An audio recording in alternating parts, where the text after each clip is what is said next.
I'm going to show you how I would learn SEO if I was starting today in this AI first world. My approach would be very different than what I did in 2011 when I was just starting out. So if you're serious about building a career or business in the SEO industry, then watch this entire video. I'm Nathan Gotch, and I've made millions of dollars in the SEO industry through services, training, books, and even software. And my SEO systems have helped thousands of businesses get better rankings and more traffic from Google, and now on AI platforms as well. You're in good hands. So let's jump into step number one, which is to get your hands dirty. The school system does not prepare you for learning fast in the real world. You're probably used to just in case learning, which prioritizes consumption of information without action. My question for you is this: how many books do you think Steph Curry has read about shooting a basketball? Well, the answer is probably none or very little. So how did he become the best three-point shooter in basketball history? Well, there's no denying he's blessed with raw talent, but he's also religious about his practice and output. During the offseason, Steph's requirement is 500 made shots per day. And the point is this: too many people try to learn SEO by reading, watching, and consuming information. And I obviously love that you're watching one of my videos right now, and I greatly appreciate it. But your ability to learn SEO fast is dependent on how much you're doing every day to make progress. And this is not about hard work. It's about taking small actions every day to produce cause and effect. Sometimes the SEO effect is positive, neutral, or even negative. That's good because these results are what create learning. Which brings me to step number two, which is to create a test project. My first website in 2011 was a baseball pitching blog. And while pure informational sites aren't a great option these days because of AI, it's perfectly fine for a test website. But if you're willing to get more technical, I would also consider creating a micro SaaS business that solves one very distinct problem. And this is because it'll give you the fastest education on business, marketing, SEO, and sales. And tools like Replit and Lovable allow you to build applications without high-level coding skills. So once you've decided, it's time for step number three, which is to create a keyword database. Even with AI, keywords, topics, and queries are still fundamental to SEO. And at the end of the day, as long as people are searching for solutions to their problems, there's an SEO opportunity. But before you try to find keywords, you first need to understand the 5 stages of customer awareness. So the key to mastering keyword research for SEO specifically is to understand the 5 stages of customer awareness. So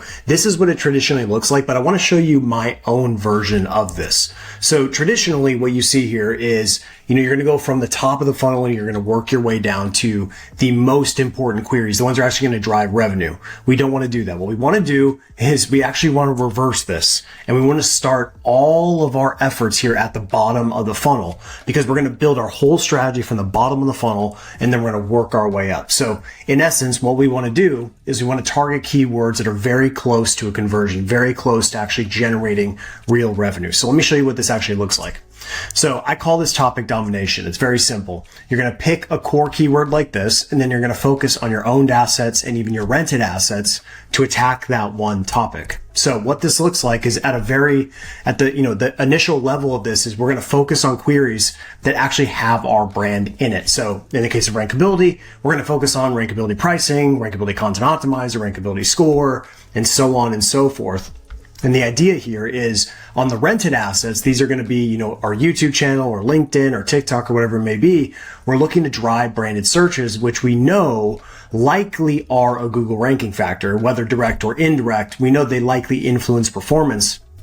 But what we really want to focus on here in the keyword research process is our specific website. So you should always begin with your branded queries first. These are the queries where people already know who you are, and you should always start there.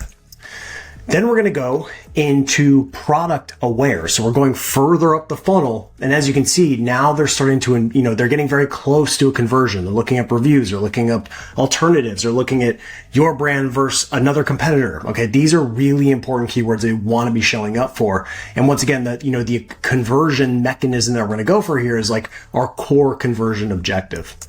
Then further up the funnel, now we're at the solution aware. Now this is where things get a little bit different because you notice that rankability is not actually popping up in these queries. Much broader, but still have that commercial intent. So these are still very, very important. We still want to be showing up on lists on our own website and of course on any other website that's talking about, these particular topics and these listicles. We need to show up there. It's very important. And then finally, we're at the problem aware. And as you can tell, now it's starting to get a lot more broader. It's starting to get more informational in nature. And then finally, we're at the unaware, which means we're not even really talking about our core topic at that point. So if someone's searching about SEO tools, are they interested in content optimization? Possibly, hard to say. And so what we want to do is we want to push them deeper into the funnel. So we want to push them deeper into this problem awareness phase. You can do that via internal linking, or we can lead them to another conversion objective that's easier, which would be a free lead magnet, okay, in this case. And then we would do email marketing, and that would lead eventually a small percentage of those people would convert on a free trial, okay, or whatever your conversion objective is. So this is the way that you want to do. You want to work in reverse, start with the stuff that has a high probability of generating revenue, and then slowly start to expand your keyword footprint. You don't want to start at the top of the funnel because there's just too much that, like, it's fine for awareness, but it's not actually going to generate revenue. It's important as as part of the whole ecosystem, but you should start with the high priority keywords, which are obviously the ones that are going to help you get a return on investment either for your campaign or for your client's campaign. So I actually have a little template you can use here for what I call topic domination. Just go ahead and scan this QR code and you'll get free access to it. So now that you understand the stages, you need to start at the end of the sales cycle and then work in reverse. So let's say you created a micro SaaS for a bookmarking app. The first move is to identify your core pillar asset topic. In this case, best bookmark manager would be the focus since it gets around 320 searches per month according to rankability. Now you're going to turn this seed into a full-blown modern SEO content strategy with the intent to dominate this topic everywhere your potential customers are searching. Here's how to do it. The first thing you want to do to build a hyper-focused cluster that's going to help you build a lot of relevance on your site is to take kind of your seed keyword that's unbranded. So in this case, we'd be looking at best bookmark manager. And so you can throw it into Ahrefs or SEMrush, even Rankability's keyword tool, and you can get a good idea of search volume. Now, what I like to do from here though, is I like to look at this seed and first I'll go to matching terms and see, are there any other variants that we could potentially create more than one page for this seed? So obviously we're going to have, and I'll show you what this looks like, but we're going to have a page specifically for this one singular version of this keyword, which will likely be our commercial or product page. And then we'll also have a listicle that's going to show the best bookmark managers. And I'll show you in a second. But you also see there's other variants in here. We also have Chrome. And as we go down here, we see self-hosted. So these are kind of unique attributes that we could go and build out additional pages to build even more topic support. And then we see Firefox. Okay. So just that alone, we've already got kind of, a few different variants that we could go after. Now, the best thing to do is from here, obviously you want to focus on these non-branded commercial queries that are kind of in the middle of the funnel, but then go to related terms. And what you'll often see are some of the competitors starting to pop up as well. So an example of this is Raindrop. Okay. This is one of the bookmark managers that is out there. And so what you want to do is you want to start to also target keywords that are directly related to your competitor to try to extract some of that organic traffic from them and drive it towards you as a viable alternative. So what this looks like in a very simplistic version, this is just to give you make it super simple here, but usually the process is a lot more comprehensive. But this is the idea of what you're trying to achieve, which is number one, we've got our idea and then we're going to convert that idea into a title. Okay. Very simply. And so you can see kind of the core initial concept we have is best bookmark manager. And this will be the pillar here. And everything is going to build around this one pillar, which is the best bookmark managers. Obviously we're going to place our brand number one. And then what we'll do is we'll internally link that to our commercial page, which is this page here, right? So this will be, this might actually have a pipe, and then it would be, something like this. Okay. So basically this is the page where we're going to sell our product, right? We're going to talk about the benefits, and we're going to have testimonials, and we're going to actually try to close some people on a free trial in the case of SaaS, but it's the same idea no matter the type of business you have. You're going to have that one commercial page that's designed to drive conversions. Now, when we look at this is the pillar post, because everything from this one pillar we're going to build upon. We're going to build support around this pillar. So these are all supporting assets that get really, really granular towards the specific browser that we can go after. Then, like I mentioned, we've got the direct competitor type of content. So we have this kind of review concept here. We've got the versus concept, which is a comparison type of asset. We've got, once again, a listicle, which is really going to be the alternatives, and obviously will be the number one alternative. And then this one is kind of a deeper level comparison type of query where you're comparing 3 different brands in one. So just with this one competitor, we've already created 4 different assets, all with unique intent. And just imagine if you multiplied this across every competitor that you have, just for this one really, really simple, not a super deep topic, we could have at least 100 dedicated blog posts and pages that are going to build support in this one cluster of best bookmark manager. So most people do not go deep enough on their topics, and they just kind of scratch the surface and then, bounce onto the next topic. That's a huge mistake. You want to really focus your efforts on one cluster at a time. And then once you feel like you've basically tapped it out, then move on to an adjacent cluster, an adjacent topic that's very, very closely related, but still is going to help kind of lift up that other cluster. So we want to be very deliberate in the work that we're doing. You don't want to just do random acts of SEO content, like blog posts here about this and then a page about this, and you're just creating so many disconnections. You want to have really, really tight relevance. And when you do it like this, not only are you going to build that tight relevance, which is going to help train the algorithms to understand what it's all about, but you're going to get opportunities for more internal links. So all of these relevant posts are going to be linking to each other and all the relevant content. And let's say you start to drive backlinks to maybe a couple of those assets. Well, that link equity is going to flow throughout that whole cluster, which is going to lift the whole thing up. So I'm telling you, if you want to get the best results, keep it focused.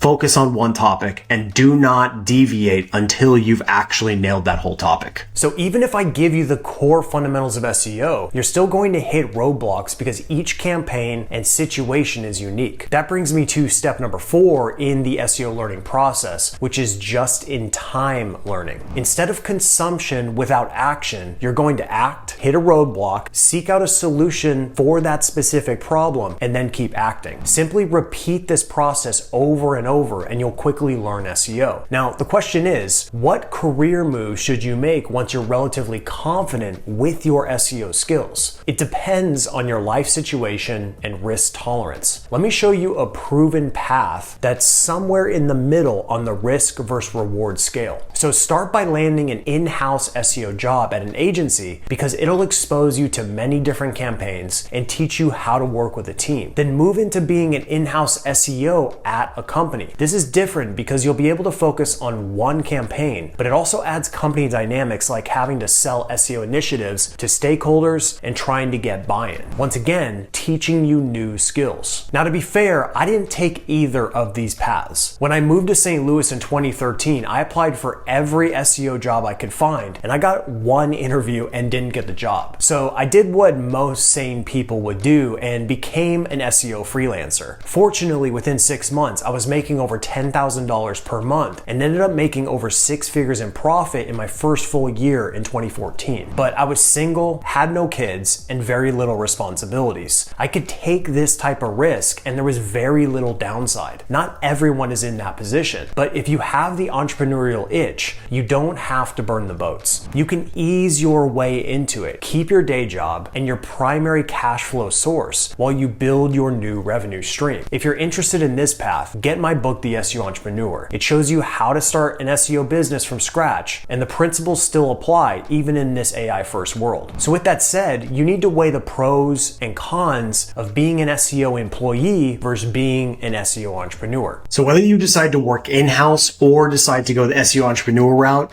it's a matter of preference and ultimately a matter of risk tolerance. But I do want to show you the two different options just so you know every single possibility that exists. So what you're looking at here is a chart showing the progression of salary over time based on the, the next level of position within, this field of SEO. If you're going to work purely in-house, this is kind of, the trajectory that you can go on. So you would start out kind of entry level around $53,000 a year. Then you go an SEO specialist. That might put you up to 65, SEO manager, 83, give or take, SEO director, 92 or so, and then a global SEO director, or could be maybe a VP of SEO type of role. You're probably going to cap out between 185,000. There's some extreme outliers that are making more than 200,000, but that's very, very rare. Most people, like, this is the upper level of what you're going to get. So we're talking about many, many years to get to this point. Let's say you're just starting out in your 20s.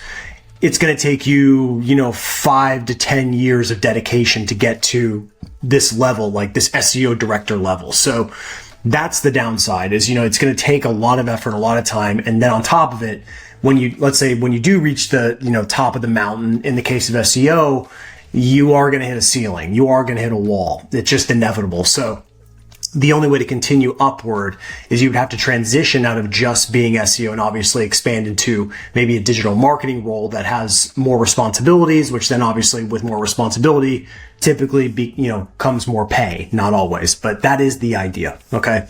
Now, on the other hand, the SEO entrepreneur route is there's no ceiling. Okay. So unlike this one where you do have that income ceiling, there is no ceiling when it comes to being an entrepreneur. Zero. Okay.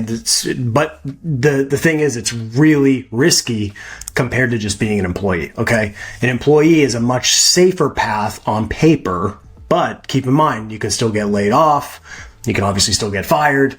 You can get pay cuts. Like, there's a lot of things that can happen even in what most people would perceive as a safe type of job. Okay. So there's risk involved in, each of these options, but being an entrepreneur is definitely on the riskier end. Okay. But unlimited upside as far as your income potential, it is uncapped. You could truly make as much as you want, given most, a lot of variables, but there is no ceiling here. Okay. Number two, there's no boss. Okay. So unlike the traditional role, you are always going to be reporting to someone, but this is kind of silly because even when you work, let's say doing client SEO, you don't just have one boss. You could have 10 bosses or even 30 bosses in some cases if you're doing client SEO or you're running an agency. So you have tons of bosses in that case. So it's a little bit different, but the only difference here is when you're running an agency or you have your own business, you can technically fire your boss, which is really your client. Okay. You could fire them if it's not a good fit. You can't do that in a traditional role. You cannot fire your own boss when you are when you're employed at a company. Okay. And then this is the one that no one really talks about. Okay. This is the big reason why, I'm a big fan of being an entrepreneur. Obviously, I've been an entrepreneur, and I've been self-employed since 2013. Okay. So I've been doing this for over a decade now, fully self-employed, fully self-funded my life through entrepreneurship. Okay. But it's not the income, it's not the money that makes the biggest difference, in my opinion. It's the unlimited compounding growth of skills. And that's one of the biggest areas, like when you're working in-house. Obviously, you can learn a ton working in-house, and I'm not saying you can't. But the thing is, when you're running a business and you're responsible for wearing so many different hats, it's impossible not to learn, right? It's impossible to not learn all these different skills. That then you start to see things very differently because you're learning so many different areas of business. You're not just hyper focused on one skill set, right? And that creates a lot of surface area that actually, I think, you become much more valuable in the marketplace. So you're going to have to learn marketing. You're going to have to learn sales. You're going to have to learn how to speak. You're going to have to learn how to close deals. You're going to have to obviously learn SEO. You're going to have to learn how to actually run a business. You're going to have to learn how to hire people. Like, there's so many things you have to do in a business. To me, it's unlimited, the amount of stuff that you do. Not even to mention the different types of businesses that you could potentially get involved in. Like with your SEO skills, just me personally, I've done every single monetization method that exists for SEO. I've done affiliate SEO. I've made money with AdSense. I've made money, doing YouTube SEO. I've made money, obviously, in the agency and client services. I've made money selling books. I've made money, doing courses. And now I have a software company. So pretty much every single mechanism you can use to monetize with SEO, I have done it. And each of those mechanisms has taught me new things that the previous one didn't. And it creates this compound effect. So there is no cap to how much compounding skills you can build doing entrepreneurship. So obviously, I'm very biased and super bullish on being an entrepreneur because it changed my life. And obviously, I'm going to be much more apt to give that advice, but it does come with risks. It requires a lot of effort. I have worked basically every single day since 2013. Like every day I've worked, every day. Like it's a lot. And it's not for everyone, right? It's not for everyone. But being an employee is not for everyone either. Like that's not for me, right? That's not for me. So to each their own, you pick what path you want to go, but it is important to know the differences. If you like that kind of steady salary based situation, then working in house is totally fine. You can making $200,000 a year without having to take on tons of risk. That's a pretty good gig for most people, honestly. But if you're someone who can tolerate a little bit of risk, then entrepreneurship is also something you should at least explore. So that's how I would learn SEO if I was entering this industry today. There's so much opportunity right now because of AI. And if you're willing to put in the work and learn, you can benefit from the upside. And if you're ready for the next level of SEO and AI search optimization, join us at Gotcha SEO Academy. Thank you so much for watching.